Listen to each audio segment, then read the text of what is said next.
Hello, everybody, and welcome back to Rogue Media. My name is Alex Schlerf, and today we are doing my review for Stranger Things Season 5. I know I'm totally behind on this. Obviously, it came out on New Year's Eve and is January 5th when I'm recording and posting this. Um, I've just been busy. I've been busy, and also partly because I wanted to collect my thoughts a little bit because of kind of how final and emotional that final episode was on New Year's Eve. I watched it right as it came out. It was like 8 o'clock my time, and it was just like a lot of emotions, a lot of feelings about it, and I just wanted a little bit of time to be able to process it and not just be making my takes on it based on the emotion alone, or based on the scale of it, or how big the show has been, or how long I've been watching it, and all that stuff. But I'm here now to talk about it. Real quick before we start, I just want to say this is going to be a spoiler episode. Like, there's going to be no spoiler or non-spoiler and spoiler section. Like, I really can't get into this show, and especially the second half of it, without spoiling it. Whether you've seen all four seasons, but not this one, or you've seen like half of season five. Like, I'm sorry, or you haven't seen the show at all. I'm sorry. There's no way for me to efficiently talk about this without just doing spoilers the whole way through. So if you've not seen the new season of Stranger Things yet, or you haven't seen the show at all and you're planning to, I appreciate you clicking the video, but just click off, come back when you've seen it, because I'm just going to do an all-out spoiler thing for this because it's going to be so hard to discuss it without it. And if I did a non-spoiler section, it'd be me tiptoeing around the truth or tiptoeing around the spoilers for 10 minutes, then starting on the spoiler section. There's no point. So here we are. Again, click off if you haven't seen it yet. Stranger Things. This show is not. I've never been like a super fan of this show. I've watched it as it's come out. I remember watching the first season, like whatever it was, 10 years ago when I was a lot younger. I mean, if it was 10 years ago, it would have been 11.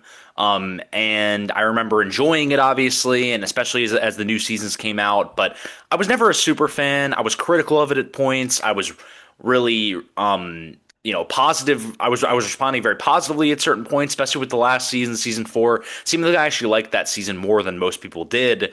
And I always had my concerns, about the plot armor and about certain things. And I was kind of one of those people who was like, I like this show. I think it's really well made. I think it's really good, and I'll watch it when it comes out. But it doesn't reach that elite tier for me. Like I'm not a super fan of it. It's not. I don't think it's one of the greatest shows of all time. That's just not who I am. But I never blame people for doing that. And this season hasn't changed my perspective on that. By the way, like I'm still not a super fan of the show.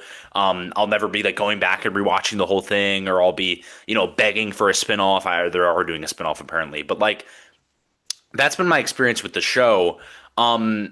Which is why it was kind of surprising to me how emotional this final season was, especially the finale. Because again, I don't have the huge emotional, or at least I didn't think I had the huge emotional connection to this show that most people do, whether it's one of their favorite shows of all time, or just they feel emotionally invested in it. That's just not been me.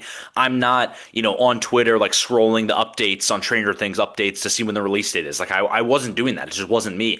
I like the show and I watch it almost immediately when it came out, but like I wasn't that person. But I did feel very connected and emotionally invested in this season and in the characters. And whenever there was a threat of death or a threat of a rift in a relationship, I was into it and it was making me sad, stuff like that. So I think that's important to note right off the bat is that I'm not like super connected to the show, at least usually, but this season I did feel into it, and that's honestly that's going to be one of my positives because again. I guess there were some moments in the earlier seasons which might have got me a little teared up or anything like that, but in no way close to some of the moments in this season, which literally had me, especially with the finale, literally had me like bawling my eyes out emotionally, and that's not who I've been with the show, and this season did that for me. So yeah, this season I don't want to keep like tiptoeing around my actual thoughts, but I just have to because I have to set the stage, but. This season has been getting a lot of hate from both non-fans of the show and fans of the show. Just if you go on social media, if you go on Twitter, you go on TikTok, I think the IMDb ratings for some of the episodes is super low and lower than it's been for ever in this or lowest it's ever been for the show. So there's that. There's a lot of reactions to some interviews the Duffer Brothers have been giving about some storylines that played out throughout this season. And I just want to say that I'm not in that camp. I actually really like this season, and I don't think it's perfect. I think it has a lot of problems, and I'll go into that. But I do think that I had a great time with this season, and it was funny because I'd watch the show, and typically in the volume, it came out in three parts, and typically I'd watch the parts either like the night of or the morning after, or the day after, and I wouldn't go in social media or at least look at spoilers until I'd seen it. And so I would avoid spoilers. That's why I wouldn't go on social media until I'd seen it. And it's just funny because I remember throughout each volume and like each episode, I remember watching it and being really impressed with it and really happy with it and like having so many moments that I enjoyed so much.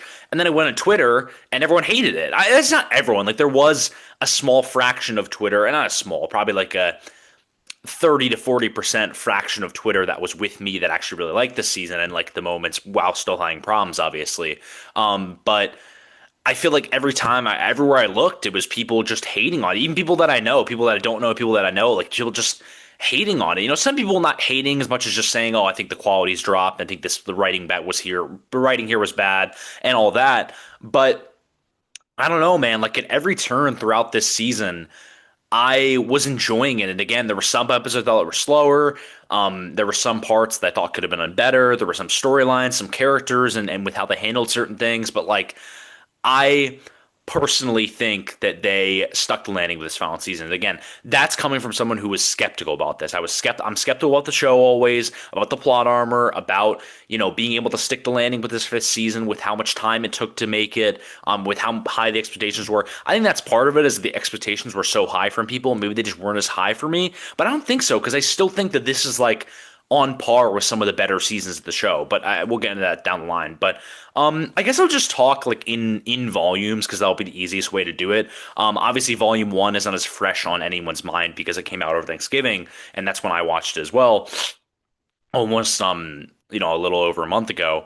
But with volume one, I think the one thing that I was worried about going into this season was, will they be able to keep the same vibes that make the show great with how season four ended? Because what makes this show so good is the music and all the kids working together, and the radios, and the split up of teams, and the vibes of the era and all that stuff. Like that's what makes the show so good and so enjoyable to me. And whenever the season starts and like it's been so long since the last season, you hear the music playing, you see the kids on bikes, you see them all working together, and you see some new cast members, some old members. Like that's what makes the show great. And I was worried with season four ending with this kind of like apocalyptic scenario. I was worried that it would kill the vibes, and it would up the scale and maybe still be enjoyable, but maybe not compared to other seasons because of that. But what I think they did a really good job of is establishing the world immediately and putting us right back into like classic Stranger Things, like with Robin on the radio. I think that might have been literally the opening scene of the season. That, or no, the opening scene was the Will scene, but like, you know what I mean? Like basically, the opening scene of the season was Robin talking to everyone on the radio and giving kind of a recap of things, and getting the kids involved on the radio and stuff like that with a little code. Like I thought all that was great. It was a great scene in general, but I think it was a little bit strange that they did it so like that the cracks of Hawkins kind of coming up, and the upside down coming through. The fact that they just completely like got rid of that immediately and didn't even address it. That was a little bit weird, but it didn't bother me. Like, that's going to be the theme with a lot of things in this season of Stranger Things, where a lot of people have had a lot of plot holes, or not even plot holes, but like plot complaints, and a couple things that bother them. But for me, it was a lot of like, okay, sure, that exists, and maybe there's not a great explanation for it, but I didn't bother me. It's going to be a lot of this. And that's what it was for the Hawkins thing, and the cracks coming through. But like I said, that's what I loved about the first episode of this, because that was my number one concern, is will they be able to keep the vibes with how large the scale is and with it being the last season? And they did in that episode. So I think that was great. And throughout the whole season as well. Like even the final episode, that with how huge it is, and they're fighting this giant monster, like it was still, you could still feel certain Stranger Things vibes, especially with the epilogue as well. So yeah, that was what I really liked about the kind of the opening volume and the opening episode, and like seeing all the characters come back together, and work together. That's great. I think episode 2 and 3 were, and also introducing the whole Mr. What's It thing and Holly Wheeler and all that, like that stuff was great. I think all the stuff with Holly was great this season. I think Neil Fisher and Jamie Campbell Bower do an amazing job with each other and on their own in this season. I think it was definitely a bold choice of them to bring in a character like Holly and make her as big of a character as, really anyone in the entire season. But I think the actor did a great job. I think they did a great job writing her scenes, and making her a likable character. Because like you want the kid, and they did the same thing with Derek, but like you want the kids that are being captured and being chased. You want them to be people that you want to root for, and not just like, uh how do I say this without swearing? Not to be like little kids that are spoiled brats, like people that you don't want to root for. Like all of them, Derek might be at first, but like all of them are people that you want to root for throughout the season. So that's good. And I think although the Mr. What's It thing was a little bit predictable for me, the second I saw a guy in a suit talking to Holly, I was like, that's Vecna. That's 100% Vecna. But even at the same time, I still enjoyed how it played out and like the ending of episode 2. That was all great with the needle drop. All that stuff was good. Um, so yeah, that was another storyline that I really enjoyed this season. Was first off just the Holly stuff, and I'll talk about that a little bit more when I get to the Max stuff as well. But just seeing that, and then the way Mr. What's It comes in the story, and the way Vecna's kind of capturing the kids, and it's creative, and it's not just him in a huge Vecna suit, trying to fight people. Like it's actually a little creative, so I really like that as well. But with that said, I do think episodes 2 and 3 were a little bit slow. I think they were still enjoyable, but it was one of those things where I think episode 1 was like, all right, right off the bat, we're back into it. We're learning about the world, all that. And then episode 2 and 3 were a little bit like exposition-y, and it wasn't as solid. But then I think when you came around to and by the way, episode 3 ending with the Max reveal, that was like awesome. Love the Max reveal. That was one where I did not expect at all. Like I did not. I knew that she would wake up or come back in some way, but I did not expect that she would show up there with Holly in kind of the Vecna mindscape, and then that creates one of the best duos in this season for me is Holly and Max working together. But yeah, so that leads into episode 4, which I think is honestly up there with one of the better episodes in Stranger Things. I think all of it is just great, but the ending is just amazing. And Vecna's entrance at the end is like, there's no way to describe it. It's just pure aura. Like him coming in at the end and the Demogorgons like lobbing soldiers to each other. And Will coming in, and I know there's been a lot of hate about his acting and all that, and maybe I'll get into that at some point, but the moment with Will is great, and having him be the sorcerer and all that, I think it makes complete sense for what they've set up throughout the show. Yeah, I just think that episode, I'm trying to remember what it's called. Oh, The Sorcerer, I think is actually what it's called. Episode 4. Great episode. Loved everything about it. Loved all the vibes. Loved Will at the end. Love what they set up with Will in that sense, because obviously it comes to more of a head later in the season, but the conversation between Will and Robin leading to an actual like consequential moment, because you know I think that they had to be kind of careful about how they handled Will's sexuality in this. And when they were having that speech and when they were teasing it throughout the first 4 episodes, I was a little bit worried because it just felt kind of distant. Like it didn't feel connected to the main plot. It didn't feel like it felt like it was necessary because they've been setting it up for multiple seasons now. And especially with last season. But it just felt a little bit distant from the plot, and I was like, all right, we're gearing up for this big battle against Vecna. Is this really the thing we want to focus on, and is all this really necessary? But I think the way that it leads to Will actually, gaining powers for the first time and tapping into the hive mind because of his speech with Robin, or because of his talk with Robin earlier in the episode, I think that was great the way they set that all up. And again, that comes to a head again later in the show, which we'll talk about when we get to that. But yeah, I think everything about that, the setup was great. I'm trying to remember if was this episode 4 or episode 3. But another great moment is obviously Mrs. Wheeler fighting the Demogorgon, which is kind of ridiculous because it's like, all right, like we're kind of doing a little power scaling here with the Demogorgons, but still, that moment was great, and everything about that. I think that was episode 2 or 3. I honestly can't remember which one. It's again, this part came out a month ago, so it's kind of hard for me to think of specifics. But I can just think of some good moments. So all that was good. I think the Steve and Dustin rift, the way they were setting that up was good. I think it made sense. I think it worked with what they've been doing with their characters the last couple seasons. And yeah, that was all great. Everything with Mike was great too. The way he talked, his speech. Another great moment was his speech to Holly. I think it was in the first episode, the first or second episode. Nancy just being a can't swear. Nancy being a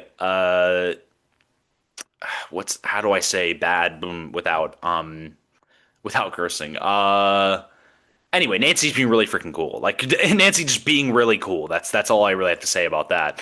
And I think the Jonathan and Steve, kind of like competition over Nancy was getting really old for me like pretty quickly, and I think they kind of moved away from that as the season went on, so it wasn't really a problem. But I think in those first couple, like when in the first episode when like Steve and Jonathan are like climbing up the tower and racing for her, I'm like, come on, dude, like this is just ridiculous. I don't know, it's like a small nitpick, but that's one thing that I didn't like as much in those first couple episodes that ended up working itself out throughout the season. So yeah, that's pretty much all I have to say about the first four episodes. Definitely liked them overall. I think 2 and 3 were slower, but I did like a lot. I still did like a lot of stuff in those episodes. With the Holly stuff and Mr. Whatsit and everything they did to set up episode 4, which was I think amazing. So yeah, then we go into the second volume, which is episodes 5, 6, and 7. And then obviously the finale is the last part with episode 8. Yeah, so I think this volume was the one where the true kind of haters started to come out about the show, whether they're fans or, previously fans or just kind of like casual fans like me or casual viewers like me. Um, because I think the reaction to Volume 1 was pretty positive, but I think when it came to Volume 2, that's where it went downhill, and then with the finale, it really started to go downhill. Although I think the finale reactions might have been a little more positive than Volume 2. But yeah, with Volume 2, I think I really enjoyed Volume 2 as well. I think looking back on it and kind of judging it from like a quality standpoint, it does feel like a little bit just like a lump in the road from episode 4 to episode 8. But at the same time, there's still so many good moments, and I think um, the one that stands out, or the thing that stands out the most to me, is all the Max and Lucas stuff, and I guess the Max and Holly stuff as well. Because for me, Max and Lucas are literally my two favorite characters in the show. They always have been. I've loved that romance. I love Sadie Sink, love Caleb McLaughlin. Two great actors. They have great chemistry with each other. Again, I love that romance. I love them individually. And yeah, so they've literally been like my two favorite characters in the show. I think Hopper was the only one that would be close. I guess I literally didn't mention like 11 at all in that first part, but there's just not much to talk about. But oh, the last thing is the Kali reveal at the end of episode 4. I did not expect that at all, but we'll talk about that more. But yeah, I think what I liked about the second part is the fact that I loved the Max and Lucas stuff, and I think seeing them reunite was the first thing in the season that brought me to real tears. Was seeing them reunite, and the acting is great by everyone, but especially Sadie and Caleb. And like that reunion obviously was being built up to for this whole season, and seeing that come out was great. And just generally like seeing Max and Holly's escape. I think that was episode 6, the escape from Kamataz episode, or Kamazot's maybe it was. But I think that was one of my favorite moments. I know it's like a complete copy of running up that hill. I get it. I know what you're saying, but I get it, and that's like a yeah. I get it, and I get why people don't like that. But listen, like to me, it's like, what's the problem with emulating or kind of putting a new spin on a moment that is so iconic, like running up that hill from season 4. So I really I'm just like, this is cool. I don't have any problem with them doing it all over again. It's just this is great, and there's a little new spin to it with the setting, and with Holly being involved, and with Max's speech to Holly. I know the speech from Max to Holly went on a little bit long, and they were running a little bit too slow for my liking, but I think that's kind of just me being into the show, and like it's they were gonna make it out. That wasn't really a problem. So yeah, I think that was good. I think the moment of excuse me, I think this is the previous episode, but I think the moment of Will kind of hacking into Vecna's mind and telling Max to run, or something of that nature, I think that was really cool. And that whole sequence with Max and Holly in the house with Vecna coming in. That was a great sequence in general. Um, I think I'm trying to just go through moments right now. Okay, so one of the things that has been like a topic of heavy discussion and heavy concern and hate from some of the fans of this show has been the Jonathan and Nancy thing. And like I said, the Jonathan and Steve and Nancy love triangle in the first part just didn't interest me whatsoever. Like to be honest, I was in the camp of like let Nancy be by herself, and obviously that means I'm satisfied with how it went. But especially like Jonathan trying to propose to her, like that was just like, come on, man. That was like one of my problems with the first part. I was like, dude, like, why? Like Jonathan is a smart guy, and like as a character, I've never really cared about Jonathan much, to be honest. Like people were like, if Jonathan dies, I'll be devastated, and I was just like, cool. I wouldn't care if he died. But I just think he's just a whatever character. I think he's had his moments, but he's just a whatever character to me, and he's just kind of a she's kind of a like he's kind of a what's the way I'm trying to put this? Just a more boring version of Steve, like to be honest. And I really like Steve, so that's kind of where I've been with that. But I think the whole proposal thing to me was just like, all right, dude, like this is a smart character. This is a genuine guy. You know, we're being a little bit exaggeratory here with him making him propose to her in the middle of an apocalypse. But so that was kind of I was like, come on, I don't really like where they're going with this. But I like how he didn't actually end up proposing to her. It came through this emotional scene between them and it became the unproposal scene. And the first thing I want to say about that is it is utterly ridiculous that there are people that did not understand that they were broken up after that scene. The fact that they needed the Duffer Brothers to explain to them that, oh, they're not together anymore and that's whatever. Like, I'm sorry, but like that is just a complete lack of understanding of just human life. Like the fact that people on social media saw that scene and thought they were still in a relationship romantically, I'm sorry, dude. I don't want to be mean, but like that is just a severe lack of media literacy. Like I that is such a buzzword, and I won't say that ever. Like not even again in this episode, but like I'm just saying, like, that is, it's not even just a lack of like media literacy, it's a lack of understanding how relationship would work. Because I think the problem is that people think, or people online tend to think that if you love someone and they are of the opposite gender of you, or you have been romantically involved before, that you cannot break up with them. And if you love someone, that means you're with them. Like that is just, like, I'm not going to go into a relationship here on a Stranger Things review, but like,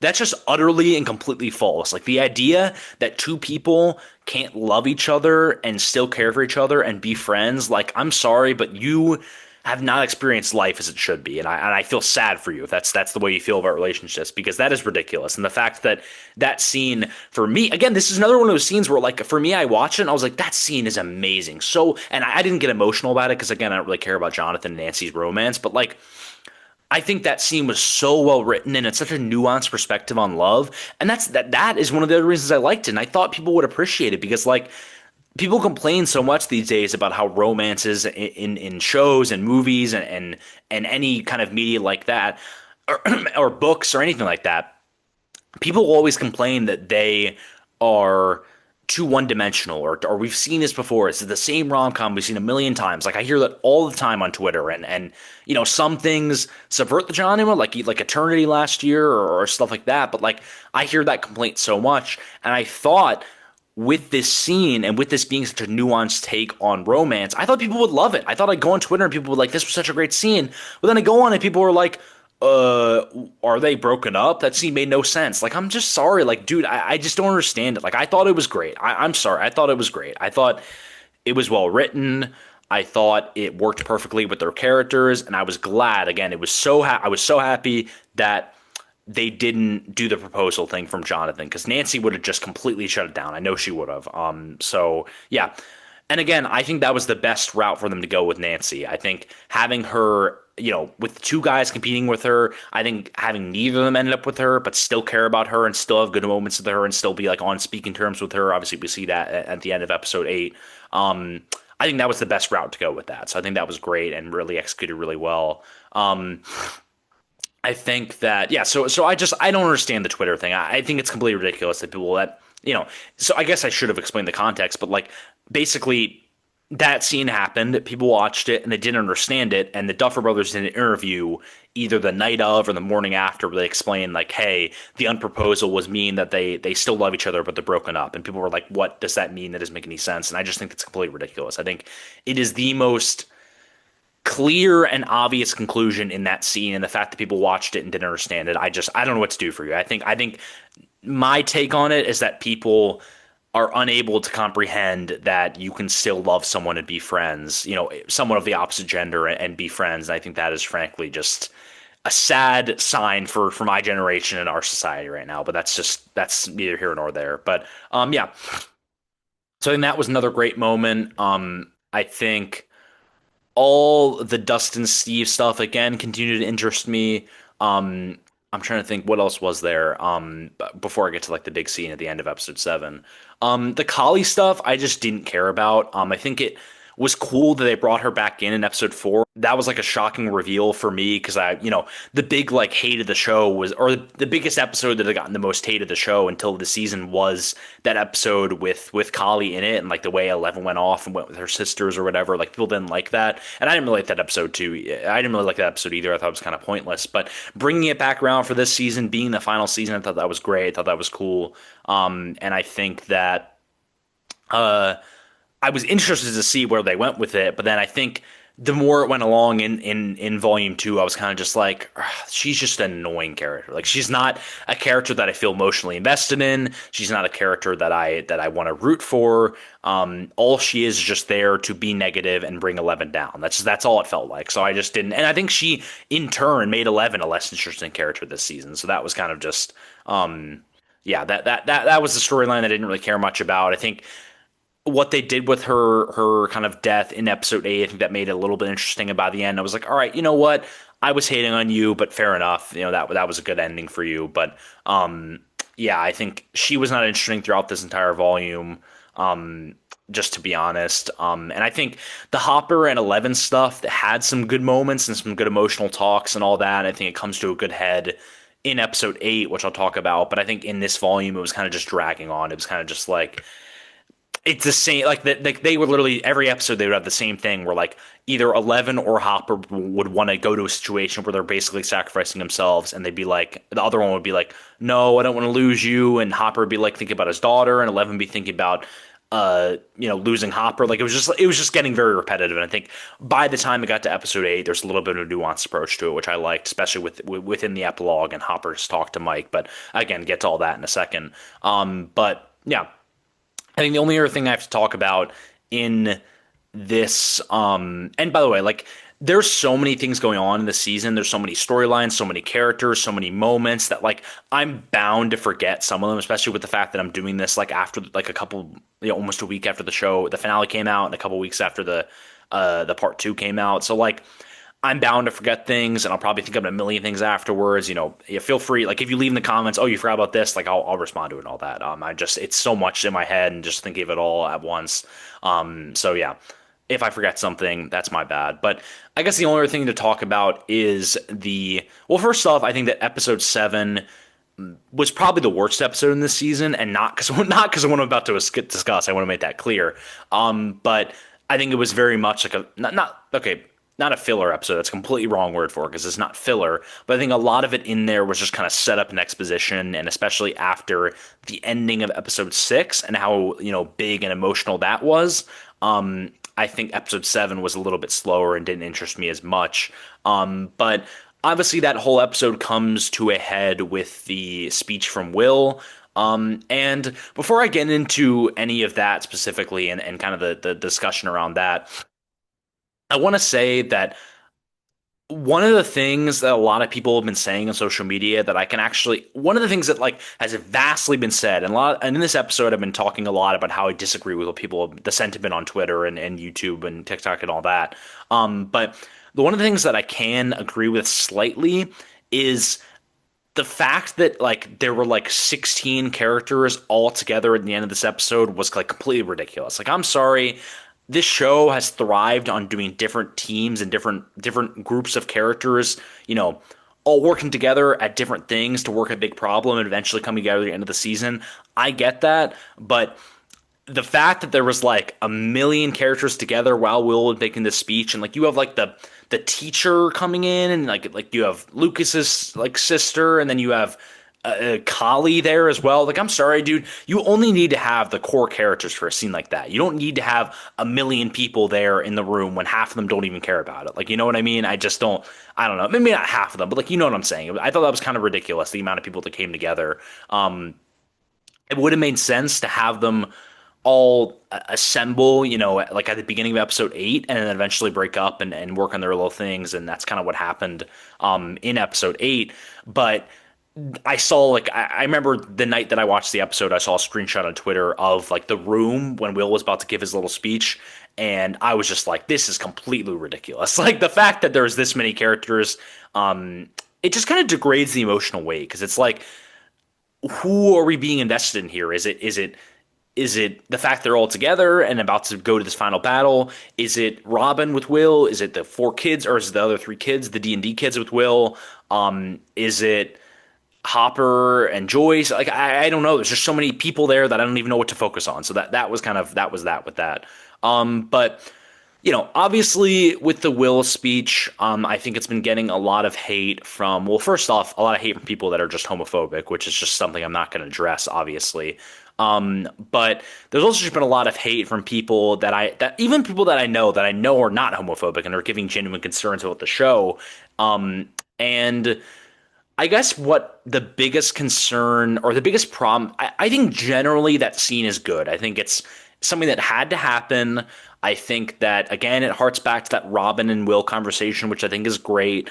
I think to see the kid, the D&D kids react. I say kids, it's just they're not even kids anymore. But to see the 3 D&D players, Dustin, Lucas, Mike, to see their reaction to it and give him support, and to see Joyce and Jonathan's reaction, his family, and even Max and Hopper and all that, like seeing all that, that was great and very wholesome. And I think for the most part the scene was written pretty well. I think the beating around the bush like got to me a little bit, but I think for the most part it was well written and had all the emotions that it needed to have. I think for me it was just that it needed to happen earlier. I think putting it in episode 7 right before this big finale, and this being like the last thing we're left with before the episode ends, and we have to wait whatever it was, like 6 days for, I think it was at least 6 days or 7 days or whatever.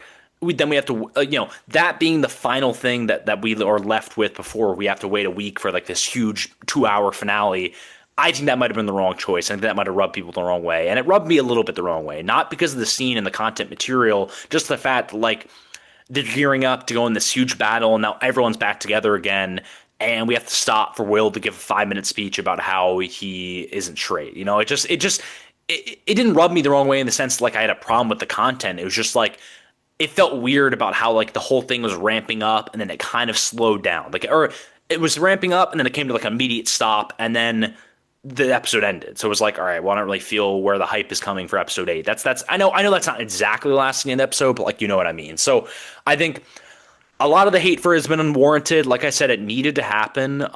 In any way, it needed to happen. But I think that for me, I would have somehow slotted it into either earlier in this episode or in episode 6 or 5 or 6, because I just think that having it here at the end of the end of this volume and end of episode 7 just felt kind of not even out of place. Because again, I feel like it needed to happen, but before this final battle with Vecna. But I just think that they maybe could have found a better spot to put it at instead of, having it be the last thing, one of the last things we're left with before we have to wait a week for a new episode that's 2 hours in the final episode of this whole show. So yeah, didn't have a problem with it generally, but that's kind of a smaller concern I had with it, and I wish they would have placed it in a different spot. But I think it was well written. I think it was necessary. I think Noah's acting is actually pretty good in it. And yeah, that's, I guess, all I have on part 2. I'm myself going to take a quick break before we get to the finale. Okay, so finale time. Again, just before I even get into it, I think that I really did like this finale, and again, my main takeaway from it was the fact that I got a lot more emotional than I expected to with this finale. I mean, literally for the final hour, and I'll talk about that last, but literally for the final hour, I was basically crying nonstop, or I guess the final 40 minutes, but like, you know what I mean? Everything in the epilogue was basically where it all came, or starting with Joyce and, don't mess with her, or you mess with the wrong family or whatever. But, yeah, just like general thoughts in the finale. I think all of the stuff in the abyss, I think that's where they were, with like the big mind flayer and all that. I think all of that was great. I think it was a super creative fight. Seeing Nancy come up and shoot the flame, I think it was the flamethrower or the gun or whatever, and then seeing that the other part of the group didn't leave her behind, and they all came to help. Obviously the earlier in the episode, the whole Steve dying bait, I think that was good. I see what they were doing there, and I was just waiting for the emotional gun punch there, because even seeing Dustin's reaction to that, I was like starting to tear up a little bit. But obviously he ended up surviving. And I think that, yeah, so I think all that fight with the mind flayer. And yeah, I'm sorry, I'm holding my mic thing right now. Just fidgeting with it. But like seeing Eleven like rise up and go into the mouth and fight Vecna and them all defeating him. I think all that was done great. And like having all the characters there is cool too. Like even someone like Joyce, who was like not like really can't help very much at all, but having her be there. And then I think it's so poetic having her be the one who, excuse me, having her be the one to defeat Vecna in the end, I think is perfect. And the line is so great. And seeing them go around to all the people in that room and flashing back to how many bad memories they've had with Vecna before he dies, like just so good with the music, so well done, well acted by everyone, great writing by the Duffer Brothers and great direction for them. That was all great. So I liked that final fight. I liked everything about it. I liked obviously I liked Eleven's choice to end up not sacrificing herself because, or well, technically, at least at that point in the story, because I thought the whole Kali and Eleven were going to sacrifice themselves to let everyone live. I thought that was kind of silly. So yeah, I eventually, it does kind of end up that way, but I think at that point not doing it is great. What else was there in that kind of final conflict? I guess there was not any other really, like notable moments besides them. Just, it was really cool, especially like watching. It felt like it was like watching a movie scene. Like it didn't feel like watching on a TV. I mean, this TV show probably has a more movie budget because of what it is and how popular it is and how long it's taken to make it. But and Netflix is being like their biggest show. But I think that it looked great. I mean, like it didn't look amazing, but I think it looked great and it looked like it could have been like in a movie scene. So I think that was good.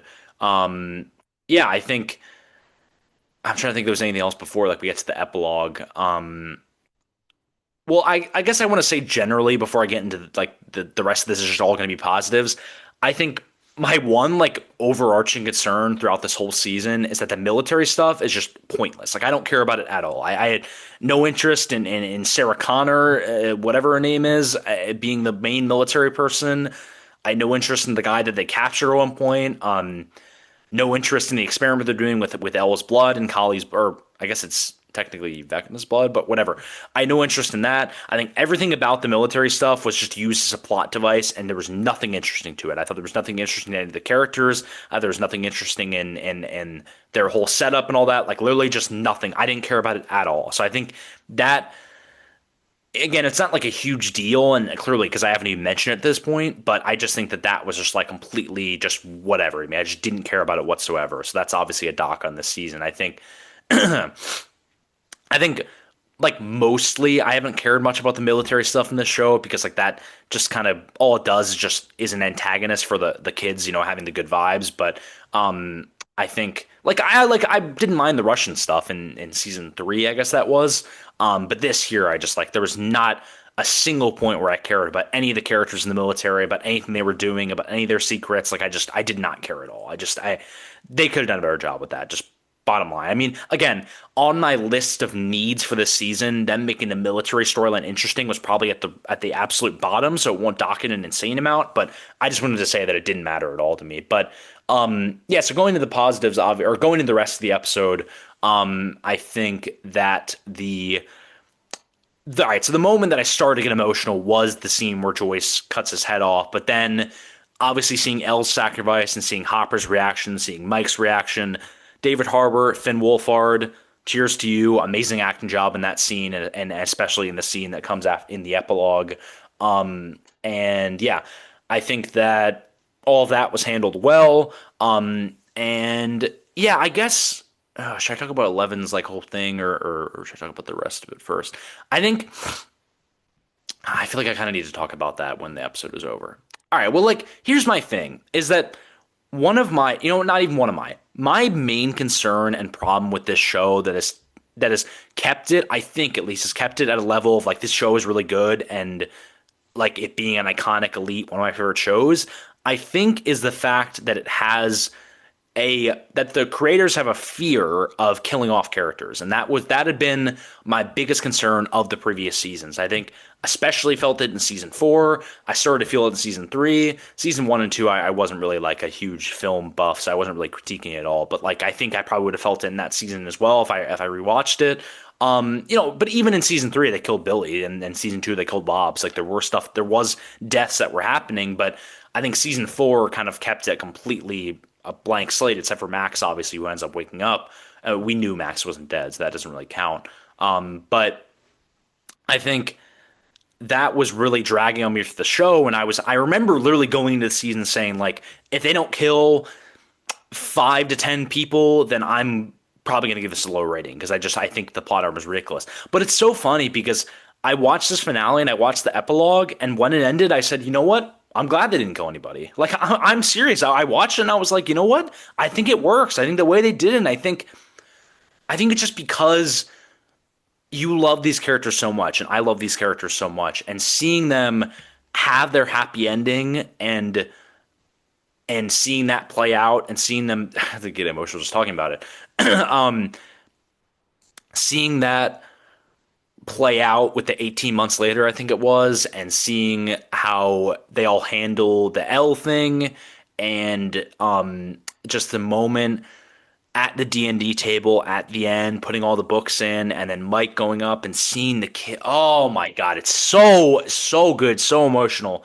So maybe that's just what it is the fact that like it was such a wholesome moment that it didn't bother me that they killed it, that it didn't really kill anyone. And then the other thing is that I think 11 to me is basically dead. Like I think because she's dead to them in the sense, even though there's the whole I believe and all that, and I know there's been a lot of theories about this online. I do think she's alive. I think it's not just a story for Mike. I think it is a story for Mike, but I think the way they played it out makes it so it makes me believe that she still is alive, and they're kind of if the Duffer Brothers in 15 years are having a little struggle in the career, they can say, you know what, we're going to do the search for L or whatever like that. But I think that doesn't matter as much to me because I think it is treated as a death, especially, when it actually gets played out. But even when they kind of do this theory about her being alive, I think her being away from them and her going away from them to allow the kids and everyone in Hawkins to live a happy and successful life and all that, and her just going off the grid so no one can capture her anymore.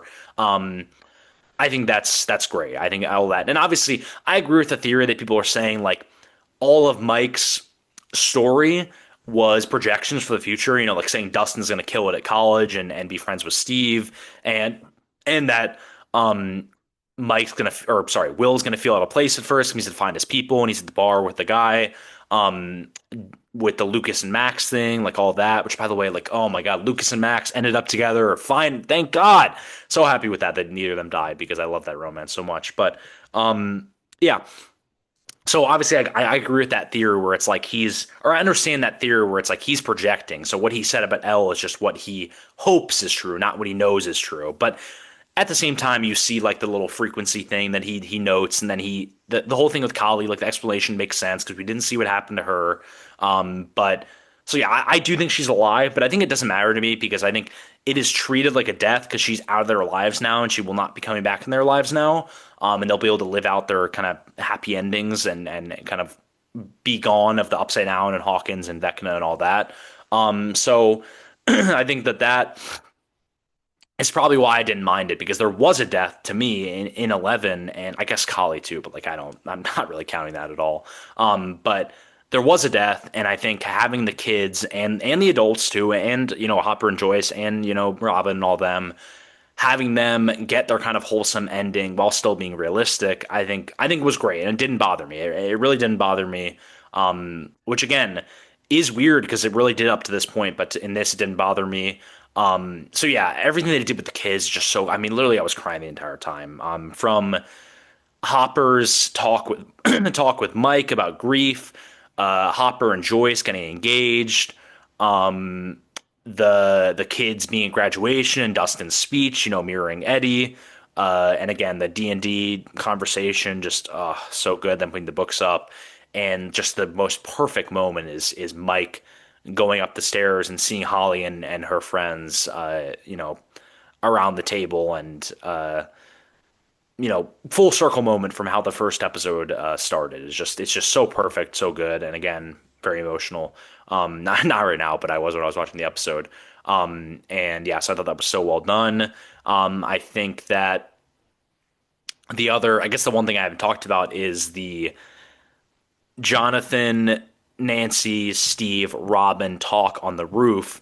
I think that's so good because I like feel that personally because I'm about to graduate college. Like I'm having those thoughts is like, when will I ever get to see my friends consistently again? And obviously I had that in high school as well, which is what they're having now, I guess. But I thought that whole scene was very well written, very emotional, and very relatable for someone who's my age. I thought that was great. And being able to see them having lived their life past Hawkins is cool, and seeing like the different looks and how more composed they are, and what they're dipping their toes in with Jonathan, the filmmaking and all that, and Steve being the baseball coach and all that. Like that's all great. Um, so yeah, this is ours, by the way. It's not. I'm not like tearing up or anything. But yeah, I'm trying to think if there's anything else that's obviously just the Max and Lucas stuff in general is just great. Seeing them together and their chemistry is just always off the charts. Um, yeah, I think that's all I've got. With this show, I think if I were to kind of just, I think I've gone super long, which is why I'm trying to wrap this up. But I think if I were to rate the season of the show, I would probably go an 8 or a 9. I have a couple of concerns. Obviously, it was slow at certain points.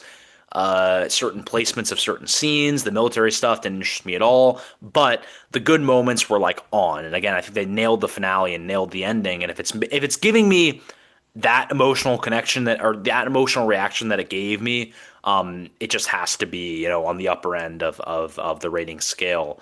And then in terms of like how I would rate it with the other seasons, I think going into the season my ranking was 1, 4, 3, 2, and I think season 5 would it's either I think it would go 1, 4, 5, 3, 2. I think that's where I am, and three and 5 could be interchangeable. I think 2 is a good season, but it's easily the weaker one, and I think all the other ones are really good. And I think 1 is clearly the best for me. And I think 1 is like a perfect season. I think 4 is pretty much a perfect season. This one is obviously 8 or 9, so close to a perfect season. I think I would rate 3 around the same way with the Max and the Billy stuff. It's all great. So yeah, so that's how I'd rank the seasons. 1, 4, 5, 3, 2. That's what I'm feeling right now. But again, some of them are interchangeable except for 2. I wouldn't move that from the bottom. But yeah, I really like this season. I think a lot of the reaction on Twitter to this has been way too harsh, and I think part of it might have just happened no matter what. Like I think that might have been the reaction no matter what from both fans and non-fans, because I'll leave you with this. I think it happens a lot in superhero media these days, and just in general, film and show reactions as well, and Twitter and social media, is that people will get an idea of how they want the show to play out and how they think the show is going to play out, and they will get that so ingrained in their head that if it is anything else, they will hate on it. I think that's what happened here. I think a lot of people had a canon version of season 5 in their head, and when they deviated from that in certain ways, however many, I think people were going to hate it no matter what. And I think people need to accept that it might not play out the exact way you expect or predict, but that doesn't mean the season is bad. That doesn't mean there isn't great moments and great character stuff, and even great acting in points from especially like Sadie and Caleb and David Harbour and uh, Winona Ryder, Maya Hawke, all those people. So yeah, That's it. That's my opinion on Stranger Things season five. I'm welcome to any takes in the comments as long as they're not like rooted in homophobia or like just completely baseless comments. And I'll just delete any of those anyway, so you won't even see them. But yeah. Any like genuine concerns or positives or things that I missed on the season, comments. I've been tweeting about it on Twitter a lot. I'll probably continue to do that in the coming months as people are giving, more takes on the show. And yeah, I'm also excited to see like where this cast goes. Obviously Sadie is going into Marvel and she's doing Broadway. Caleb's got Goat coming out next month. David's in Marvel as well. Winona Ryder will always be around. Finn Wolfhard seems like he's a rising star right now. I haven't really seen Gayton or Noah in anything else, but we'll see where it goes with them. Maya Hawke always booked and busy. I don't know if the Steve Harrington actor is going to be really doing acting, Joe Keery, but we'll see where it goes with him. But yeah, excited to see where all these people go. And at the end of the day, I'm grateful I was able to witness the show. Whatever 10 years of watching it. The last time I watched it, or the first season I watched it when I was like very young, and it was one of the first horror things I ever watched. I remember it was terrifying me. I had to build myself up to watch it, and it was pretty brutal, but still, I remember enjoying it so much and kind of getting into the show, even though I'm not a super fan of it, has been enjoyable. And I'm grateful to be able to watch it, all the way through and be able to talk about it on here with you guys. So yeah, leave any thoughts below and I will respond to them as quick as I can, or on Twitter, TikTok, Instagram, whatever. And yeah, I don't know the next time I'll be on here. Just it's kind of a slow month for movies, just because the January and February period is always kind of a dead period for movie releases, or at least the ones that do come out aren't very good. But I'll probably review Bone Temple, but people who know me know I don't like 28 Years Later at all. So maybe I don't know. I don't know if I'm gonna review that or not. We'll just see what happens. But yeah, I don't know. I'll be on here soon. I'll do videos and articles weekly still. It just depends on how or what I'm talking about and all that. So I'm not sure what it'll be or when it'll be, but I'll be back here soon. Thank you so much for watching this longer episode. I'll get out of here, and I will see you guys on the next one.